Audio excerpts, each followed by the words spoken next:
Hello, Leo, Sun, Rising and Venus signs. Kamusta po kayo? Sana po ay nasa mabuti kayong kalagayan.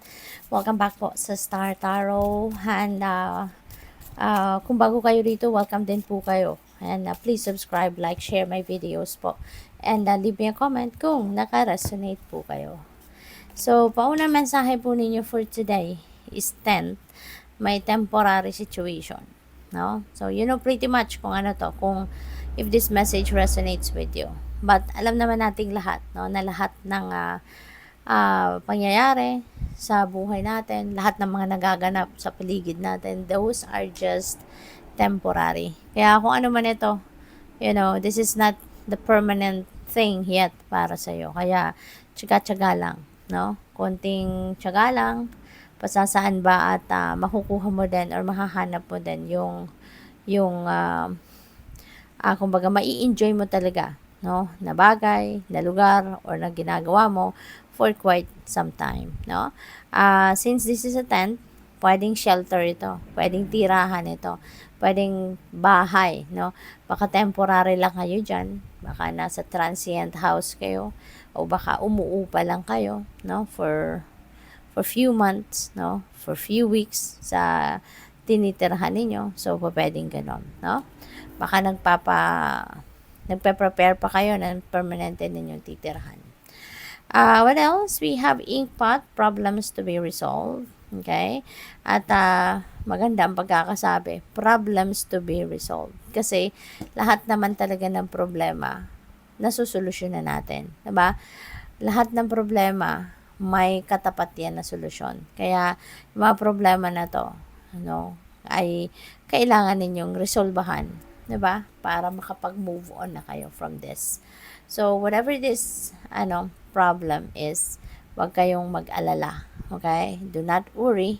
Bagkus, alam na ninyo yung problema, kung anong problema, mag-isip na agad kayo ng pag-move forward. Mag-isip na agad kayo kung ano ang magagawa ninyo para masolusyonan ang problema. You don't need to dwell on the problem itself. Okay? Kasi walang mangyayari kung tatambayan ninyo yung problema. 'Di ba?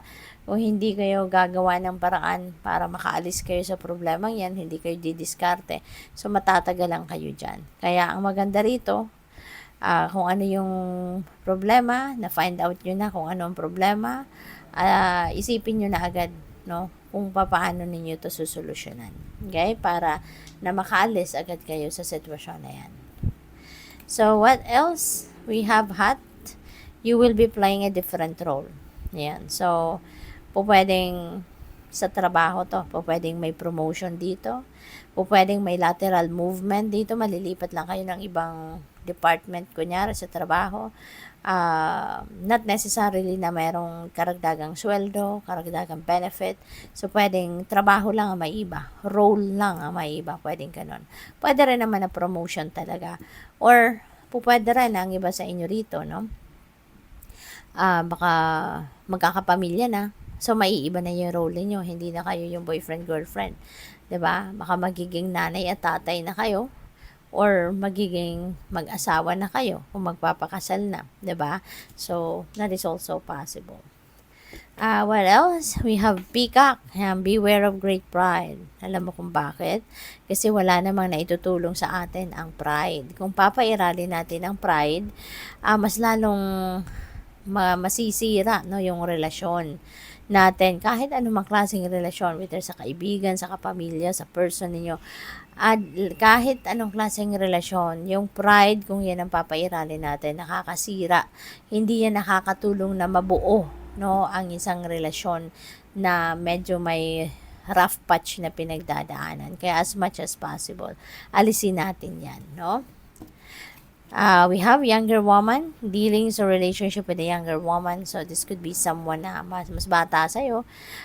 Pwede na anak mo to, pamangkin, diba? Or baka meron kayong nililigawan, mas bata sa inyo. So, yun. That is what you are going to deal with sa ngayon. What else? We have bell. Ayan, announcement. Merong announcement. Pwedeng baka kayo yung mag-a-announce, baka kayo may ibabalita, pwede rin na kayo yung magiging recipient ng announcement na to. Pwedeng sa trabaho, no? Pwedeng sa pamilya, yung ganun. We have bird flying, news is on the way. Ayan, baka yung announcement na to, ito yung news, no?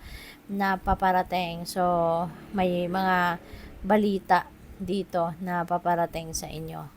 What else? An emotionally secure, loving family is important to you. So, this is really beautiful kasi parang family, kayo, oriented, no? You are centered on the welfare ng pamilya. Mahal na mahal ninyo yung inyong pamilya above anyone else, above anything else. So, which is really good. What else? We have feather. Someone you know is undependable and insincere. Ayan, so madidiscover ninyo, no, na someone na kilala mo, very hindi mo pagkakatiwalaan at hindi sincere sa'yo. So, this could be anyone, no? Pwedeng kamag-anak ninyo, pwedeng kaibigan, no? Pwedeng person ninyo. Baka madiscover ninyo yung totoong kulay, no, ng taong ito sa ngayon. We have younger man. Wow, meron tayong younger woman, merong younger man. So, baka mga kaibigan mo din ito, no? Baka mga kaibigan mo, mga pamangkin mo, or probably mga anak mo, no? So, depende sa inyong sitwasyon. But this too, you're going to be dealing with them sa ngayon. We have something important coming your way. Bagong trabaho or pay raise, pwedeng promotion nga dito, no? Ang marireceive ninyo. So, maganda, maswerte. So, what else? We have spiritual development, enlightenment, awareness, and understanding. Kaya baka nasa spiritual awakening journey ang iba sa inyo sa ngayon. Mas focused kayo ngayon sa spiritual side of life ninyo. No? Baka mas nagkakaroon kayo ngayon ng mas maraming oras, panahon sa pagninilay-nilay, pagmumuni-muni, diba? Pag-connect, no, sa inyong sarili, sa higher consciousness, pag-connect ninyo sa universe. Baka in the past, no, hindi kayo nagkaroon ng maraming panahon, no, to have a conversation with the divine. Pero ngayon, maaring you are rebuilding, no, a stronger bridge between you and the divine universe, no. So pwedeng ganun ang ganap. We have yan, so psychic ability. Okay, trust your intuition. Magtiwala kayo sa inyong intuition. Pakinggan ninyo lagi, yung inyong psychic abilities. Kasi, powerful ito sa ngayon. Malakas ang inyong radar sa ngayon. Kaya take advantage of that. We have lion, time to act. Okay, may mga plano kayo, meron kayong mga iniisip gawin. Now is the time for you to take action.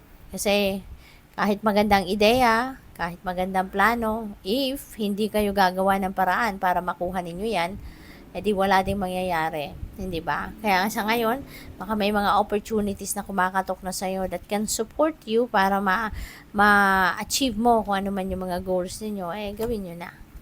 We have dark man.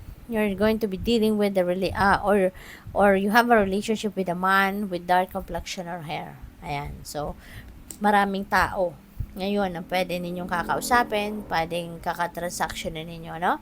So, good luck. Thank you for watching. Love and light. Namaste.